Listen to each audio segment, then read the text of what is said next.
We're going to talk about food and technology and some of the new things on the horizon. Here is the bad news. This is a little data chart that shows human population over the last 12,000 years. And it takes a couple of minutes, but it's worth watching. Let me talk over it as you look. It's kind of fun that, 10,000 BC, Mexico was where everybody lived. And that still sounds pretty good if you look at the beaches. Here we're going and going. We're getting up into 4,000 BC, India and China. And one of the things to watch on this whole thing, watch what's going on with China. Watch how population expands, goes down. Now, the scale keeps increasing, so worldwide we're getting more and more people. We started out with about 2 million humans on Earth there at the beginning. At one point we had been all the way down to about 1,000, maybe 2,000 humans, but that was back 76,000 years ago. Here we're coming up into sort of modern prehistory. And again, watch China. This is a good explanation whenever people say, why does China do some of the things it does around food and population and security? If you have a history like this.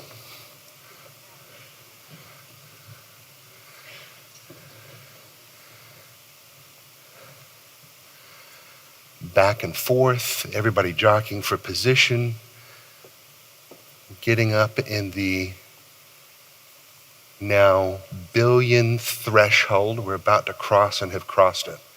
1 billion human beings on the planet. And then it keeps going and going. We get into the modern era.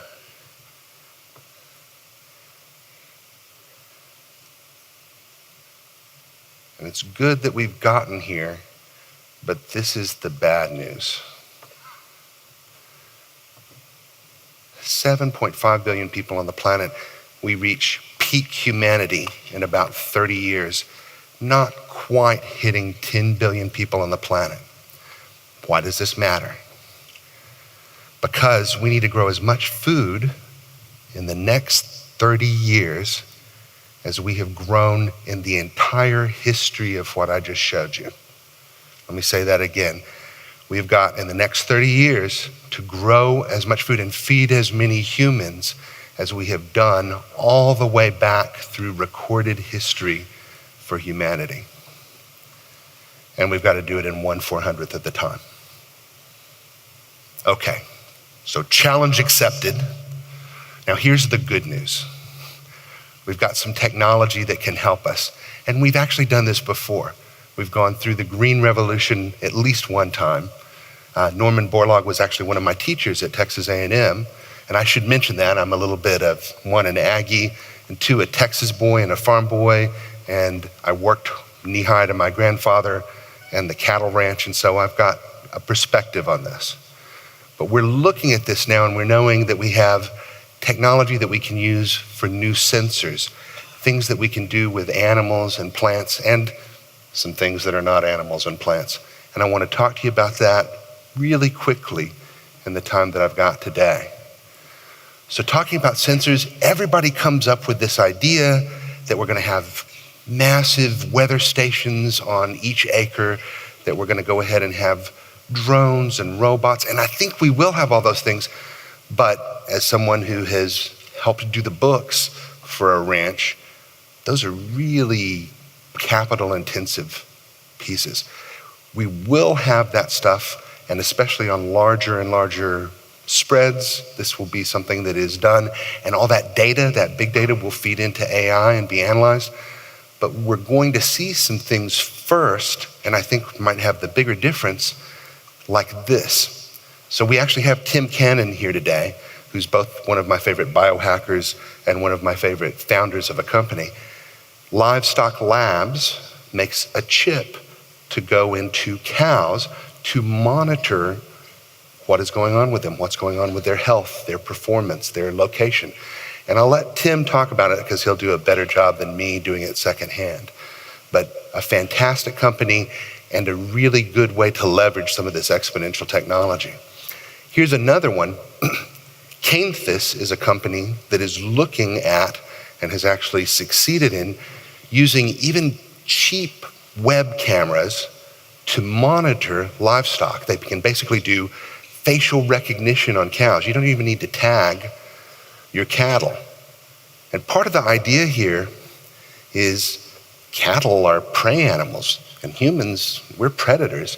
And whenever we're in the same dairy barn or locale with a herd of cattle, they're nervous and they're edgy, and you can actually see yields decrease the more people interact with them. The ability, because we've got now these new AI-backed visual systems where you can just put a camera up and have it record all the time and feed this into a computer back end that analyzes the footage, you can track which cow is more aggressive, which cow is eating enough or not enough. You can do things like gait analysis and predict before a human veterinarian can when a cow is going to need some medical attention, is starting to have some problems. So this is a nice little bit. And like I say, the front end for the system is just a camera. And we're going to see more and more things that are driven by a camera and a computer. We're also going to see things that are driven by a little bit of a fancy camera. So this is another one of my favorite companies. In full disclosure, I'm both an advisor and an early investor. And what they're doing is they're going ahead and using hyperspectral imaging, which used to be something that was a $200,000 camera that you could only afford to put on a satellite. And now that price has been coming down. The founders have predicted what this price curve would do. And you can use this to look at food that is harvested and get some idea of food safety, get some idea of taste and quality and ripeness. And again, the CEO, one of my favorite people in the world, Abby Ramanan, is here today, and she'll be presenting on this at 1, so don't miss it. So this gives you an idea of what is going on with sensors and AI and some of the possibilities there to go ahead and gather data and use this to increase yields, use this to go ahead and head off problems before they start. We're also doing a lot with plants. This is something that remains in the market a little controversial, but we'll talk some more about what that looks like and how that's different from region to region and nation to nation.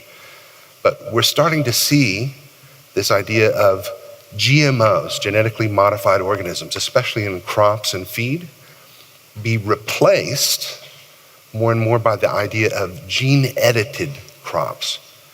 And the distinction here is a GMO is sort of our old-fashioned, if you can say that about genetic engineering, thing where you've gone ahead and taken DNA from another organism or a new sequence of DNA and put it into a standard livestock chassis and done something. And there are concerns about, could you cause an allergic reaction? Could you do something to the environment?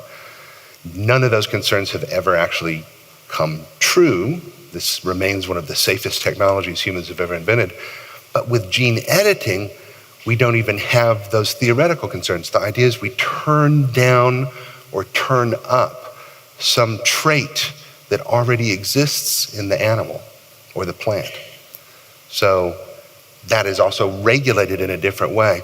And the other thing, and the reason I call this GMO 3.0, is we're moving beyond just this simple thing to say, here's somebody who wants to increase yields by being able to use more pesticide and more herbicide, being able to stack traits.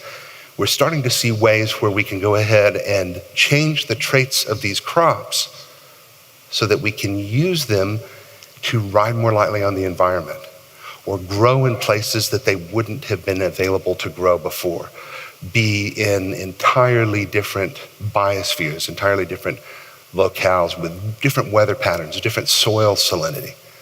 The other thing is we're now editing in traits that are not something that you kind of like, can we sneak this into the cereal and hopefully nobody is worried about it? It's something that you proudly advertise. These are consumer traits. And let me give you just 2 quick examples of this right now.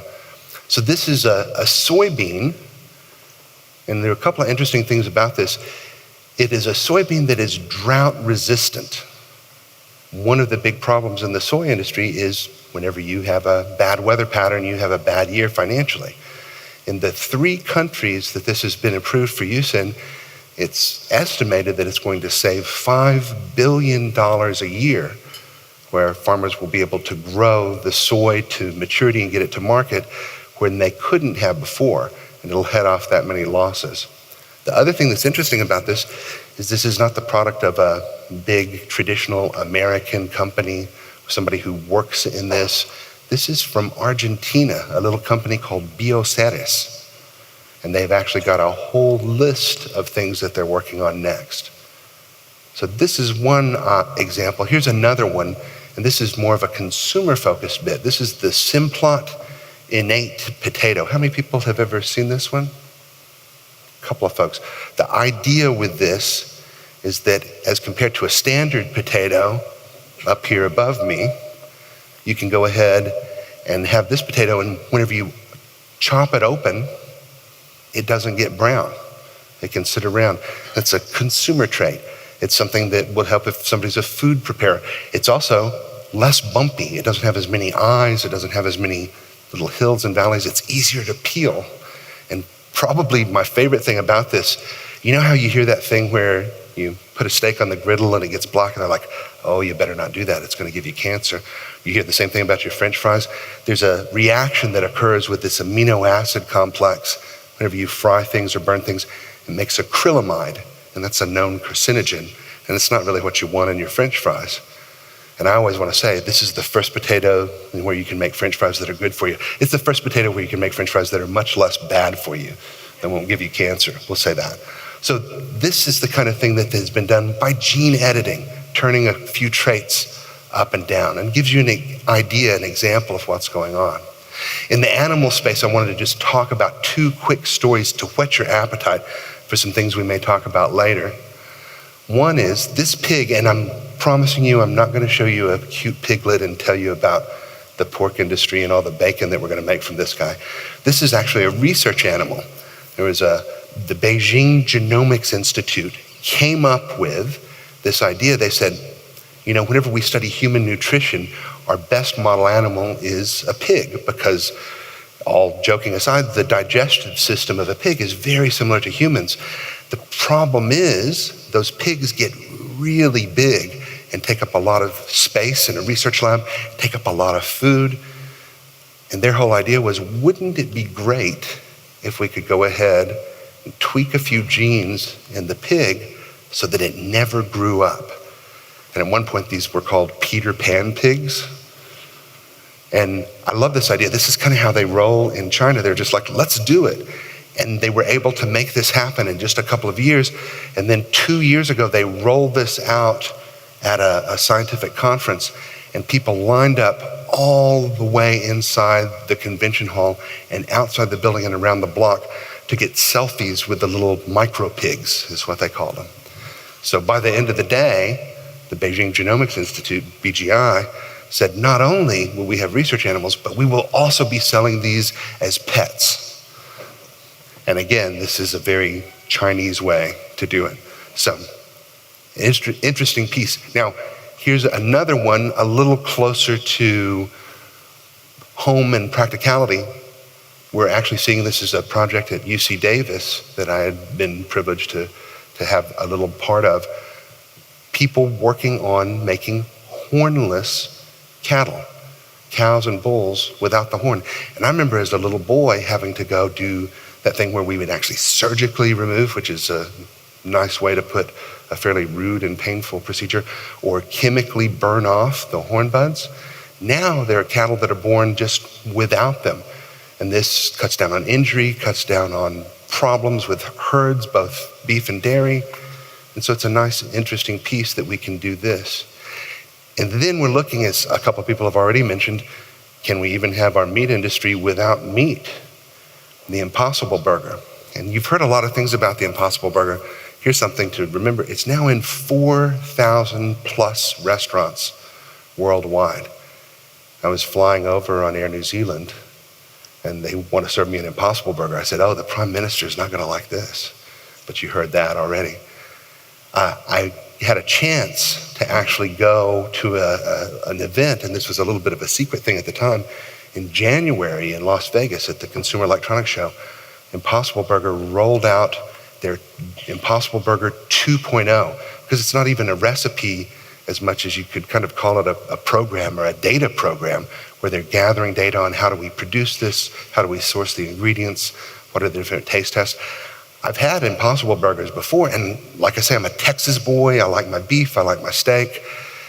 The 1.0, you wanted to get it medium, maybe medium well. You didn't want to let it get cold before you ate the whole thing. The 2.0 is a whole step above, and it's going to be slowly rolling out to more and more restaurants and places, and it's, I think, a game changer, and it's a wake-up call. So this is an example of what we call cellular agriculture. And to go into this just a little bit, the idea here is, can we make meat outside of an animal? And I show my little boys, I've got 12-year-old twin boys, I show them this diagram, and they say, "Daddy, you can make meat without hurting animals." I say, "Yeah." They say, "We're pretty sure you're hurting that pig right there." I go, "What do you mean?" They go, "That big chunk there, Band-Aid's not gonna fit over that." I said, "It's a bad diagram, that's an old way to do it. We never did a big chunk like that. We use a syringe and we get cells out." And they go, "So the pig gets a shot?" I said, "Yes, the pig gets a shot." "Daddy, we don't want the pig to get a shot either." I was like, "Listen, do you want the pig to get a shot and we take the cells and it lives 20 years and has a Facebook page? Or do you want bacon and you gotta go ahead and deal with the pig trauma?" They're like, "Pig gets a shot." So that's what we do. We withdraw the cells, we go ahead and make a cell culture, sort of a cell slurry, and then this is where the real work and the art is. We encourage those cells to grow into sheets of muscle with vasculature so that it can scale and get bigger. And there actually ends up, because this is muscle, there's sort of a little electrophysiology Pilates machine in there. You don't want the flabby bacon, you want the good bacon, right? It's a muscle. And this is something that's done without any genetic engineering. It's just a new way to grow the cells, where you don't kill the animal, where you don't feed an animal for 6 months or 3 years or 7 years, depending on what we're talking about, and then kill it and throw away 40 to 60% of the carcass, and you don't have all of the things going on with the environmental impact and the other pieces. So if you want to do a little genetic engineering, you can turn down the cholesterol, you can eliminate lactose, you can do some different things like that. And this is the state of play with cellular agriculture. I used to show just this one picture of Mark Post. He's on my faculty at Singularity U. He's in the Netherlands. He's one of the first people to develop the lab-grown meat patty. And there were two things about this whenever it came out in 2013. One was a little bland, it needed some salt or something. It wasn't very fatty. But the second one was, it was $330,000 US to do this first one. So it's, you go to McDonald's, you get a bridge loan, you sit down and have some fries. Not gonna work out. Now, 3 years later, he's got this down in the thousands of dollars range, and he's joined by a number of companies that are working on chicken, beef, fish, leather, that are working in several different areas. And in fact, what we call cellular agriculture comprises at least 3 different areas, and we'll talk about that later. And then what is interesting now is he's saying, now 3 years after this, they're within striking distance of being able to deliver a consumer-priced beef patty with a really good taste and a really low and scalable price. And this is what the state of play looks like for companies that are in this space. 3 years after this, in 2021 or 2022, we already are having today companies now deliver consumer products at consumer pricing. We're expecting to actually see large-scale beef, dairy, other things. What does that mean? I wanted to highlight at least a couple of other things. You guys know about New Culture based in New Zealand? So you've got your own cellular agriculture based on making cow cheese, and not vegan cheese, but really good cow cheese, but without involving the cow. And here's another one, and this is not just now we should all take a shot. This is a company called Glyph. making glyph molecular whiskey. And to give you an idea, this is what they did. They analyzed in extensive detail 30-year-old sherry barrel-aged whiskey that sells for $2,000 and $3,000 US a bottle. And they said, we can do that. We'll source these ingredients, we'll grow these other things in bacteria, and overnight, they can make a 30-year-old barrel-aged whiskey. And they sell it for $50 a bottle. And I'm a little bit of a teetotaler, so you don't want to ask me, but the worst that I've heard at whiskey tastings that we've hosted from people who really know what they're doing and drinking is, this is surprisingly good. And the best is, blind taste test, I can't tell the difference between this and the really, really good, expensive stuff. Now, I'm not saying that, and this is kind of a metaphor for what's going on too with beef, I'm not saying this replaces the old thing. Not everybody's gonna want it. It's not that big a deal. People who want the price or they want a specific experience will do that thing. But what does this do to other markets? What does this do to authenticity? What are other things we're gonna see? So, that's what I wanna kind of ask you guys. And this is some of the things in our workshop later today we're going to address. What's going on with how much protein we need in the world? We're gonna have enough calories. Will we have enough nutrients? Will we have enough protein? Will traditional agriculture be replaced? And the quick jump to the end answer is no. We're gonna need everything that we've got to get through this next 30 years. And then I wanna do, if we can do an interactive thing in this workshop later, a little bit of a thing about radical transparency and how do you market cellular agriculture and how do you market against it? And I'll tell you actually my best things that would beat up cellular agriculture, the things that you would not want a consumer to hear because they'll never want to taste one of these things. And looking at that, and we'll see how other industries have overcome some of this. And then what happens, because the big dog in the room, as we saw on that chart at the beginning, and as we've seen more and more with agriculture and food imports, is China, and that's just gonna be our reality going forward. I appreciate you guys taking the time to listen to me today.